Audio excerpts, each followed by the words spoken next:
everyone. Good morning. Welcome to my channel. I've been on YouTube for about 14 years and let me lower the camera. I'm in my closet because I just bought a house and I'm still moving in. And so let's get on with today's topics, okay? And I do appreciate each and every one of you all. And I can tell you something. You know when you're a successful YouTuber, when other people steal your content. Yeah. A lot of people are stealing my content. You're allowed to a certain extent for fair use, copyright. You're allowed to use snippets, but some people are using almost 90% of my videos. So that's how you know when you're a successful YouTuber. And yes, my content is my own. I would never steal from another YouTuber. And I think the people out there that do that, they're chickens. They have no creativity. So they steal mine and other people's. So a lot of people are asking me, why don't I move? I haven't even moved in yet, people. Oh my God, this is the thing. A lot of people want to know, how did I end up in the hood? All right.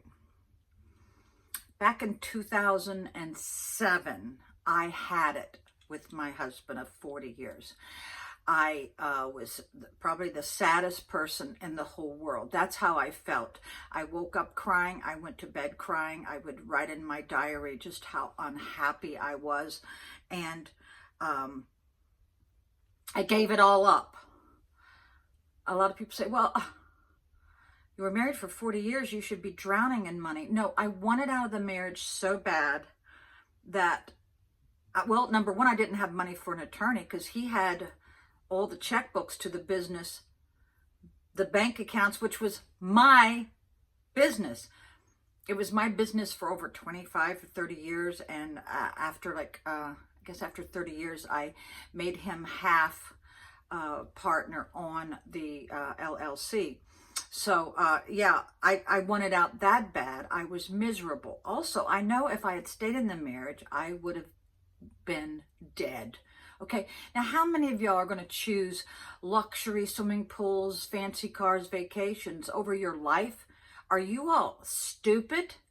No, yeah, I gave it all up so that I could live and be happy. Money does not make me happy. I had all the money in the world and I was unhappy. So you see, people, that's why I left.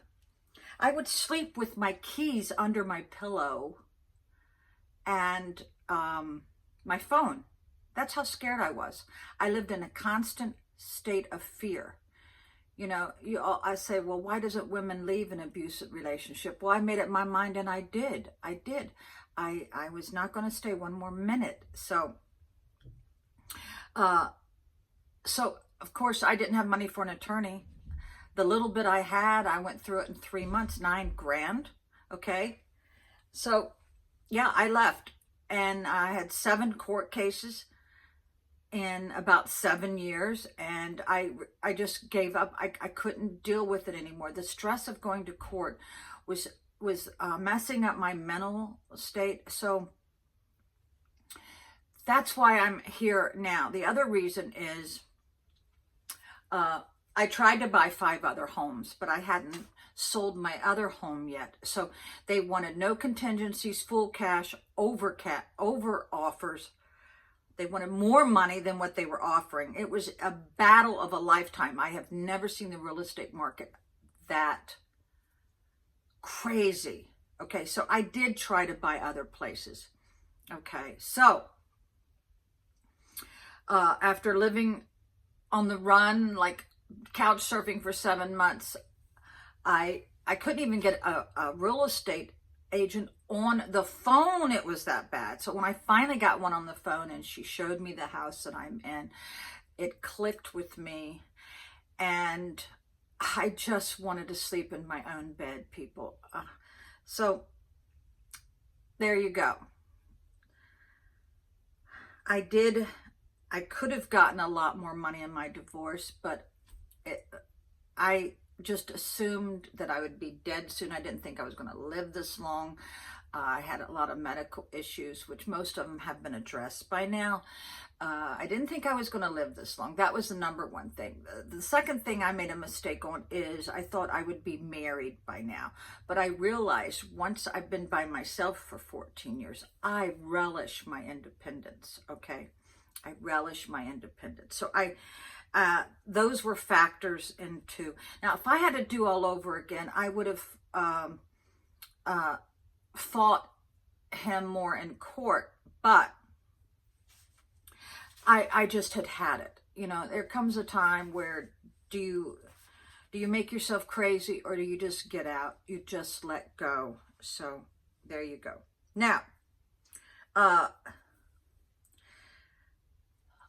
everybody said, well, you live in the hood now. You need to get out. Well, let me tell you what. Every house I've ever lived in has had issues. The first house I bought, the mosquitoes would pick you up and carry you away. This was in the Northern Neck around,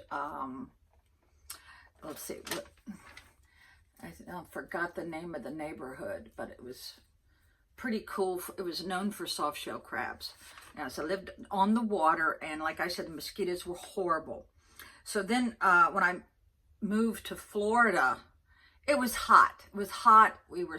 I missed the change of the seasons, and I missed my relatives. So then when I bought my ski chalet, my condo in Wintergreen, which is very near where I live now in Charlottesville, I was dealing with mold, aspergillus, serious mold. They had to bring in those these big machines that would capture the mold spores, and it was so bad I had to move out, and they had to rip my condo to the studs, people, to the studs, and it took them over a year.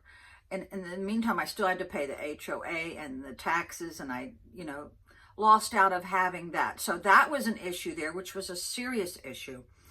And then the farm that I lived in, which was 300 acres in Fredericksburg, it had that kind of sulfur water. I think it smelled like rotten eggs. We had to have this big water filtration system, because if you didn't maintain it, it would turn all my clothes yellow, So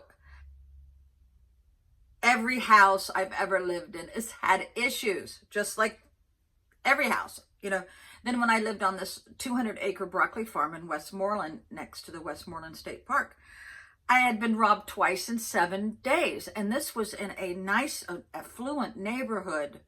And, you're never safe anywhere, people. Don't fall into that trap. The rich get robbed and the poor get robbed. Then when I moved to Colonial Beach, I was flooded 10 times, and I had to deal with some stupid asses with the HOA who didn't know anything about hiring contractors or how to deal with other people's money. Oh, they love spending all of our money for our fees every month on the stupidest stuff. So every house I've ever lived in has had issues. There's no such thing as a perfect house, people. So since I've been here, the neighborhood is improving. People are cleaning out their houses. They're removing their junk. They actually are mowing their yard on a regular basis. I am happy. I have been a very big positive influence to this neighborhood. The house across my street did a lot of tree work lately, and they removed a lot of shrubs. And I am just happy. There's actually a man that walks up and down the street and picks up trash. How many of you all have people like that in your neighborhood? Let me tell you what, I am happy here and I'm not moving, okay? Now, I do have a cat problem, but there's always something like animal problem. Like I had coyotes on my 300-acre farm in Fredericksburg, and I actually lost 2 dachshunds. We don't know where they are. I had the jackass that was living with my husband babysitting, and that gives me nightmares. Be very leery about who watches your children and your animals, because 9 times out of 10, they're up to no good. So yeah, so we had coyotes. Now I have cats, and I was starting to think I've tried all these chemicals, all these issues to to deter them. Nothing has worked. And I started thinking, how about a dog?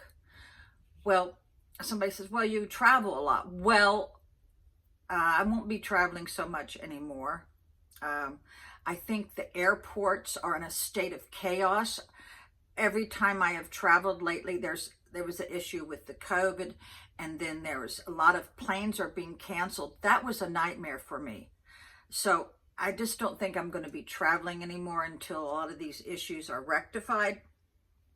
So I will say goodbye. I hope you realize that, yeah, I'm not moving because, number one, I haven't even unpacked. I haven't even finished moving out all my storage units. And plus, my health is, I am pretty much exhausted. My God, I don't want to. I'm happy here. I feel safe. I've done everything that I can to be safe. But, so I will say goodbye, and I will do another video on why women don't want sex so much anymore. So you watch that. Bye.